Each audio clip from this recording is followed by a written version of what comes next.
boyfriend ko, kasi daw ako'y manloloko. Pero parang kanina lang nahuli ko ito.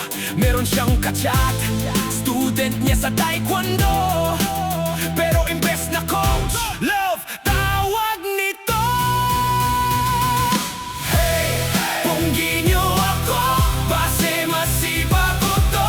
Perme lang sorry, waman gasise. Naalala mo ba, noong una pa lang, minahal kita walang katumbas yan. Buong buhay ibibigay, basta't pag-ibig mo'y iaalay. Buong araw, buong gabi, magkasama, magkatabi, sa iyong mata nakikita buong sigla at kay saya. Ngunit hindi naglaon ay nagiba ang iyong timpla. Unti-unti kang lumayo, ang puso ko'y nagdurugo. Kaya minsan sa buhay ko nalaman ko ang totoo. Kaya pala lumalayo, may bago na sa iyong puso.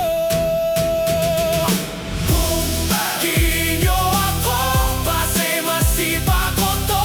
Perme lang sorry, waman gasise. Araw-araw napansin ko, busy ka na sa cellphone mo. Kapag ako ay lalapit, bigla-bigla kang tatakbo. Dating gabing kayakap mo, cellphone mo na ang katabi. Kapag ika'y kausap ko, masungit ka't nangaapi. Pero kapag sa cellphone mo, abote nga ang iyong ngiti. Iyon pala ang dahilan noong kita ay mahuli. Pinagsabay ang mansari sa boyfriend mong 14. Siya pala ang bago mo, student mo sa taekwondo.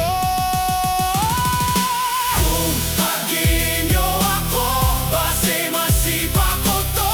Perme lang sorry, waman gasise. Sabi mo nagbago ka, kaya naman pinatawad ka. Buong araw, buong gabi, nandun ako sa isang tabi. Dahil ako'y niloko mo, ang buhay ko ay nagbago. Ang saya at ang sigla na wala nang parang gula. Pati mga pangarap ko nag-iba na lang bigla. Imbes noon kasama ka, ngayon naman ay nawala. Mga luhang pumapatak, unti-unting natutuyo. Naubos na ang luha ko dahil sa iyong panloloko.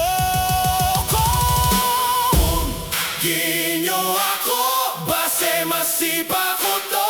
Perme lang sorry, waman gasise. Ngayon na ngang pinatawad ka, umaasa kang okay na. Pero hindi mawawala ang sakit na nadama. Ang tanong ko na lang, sa sakit na naramdaman, muli pa bang magbabalik?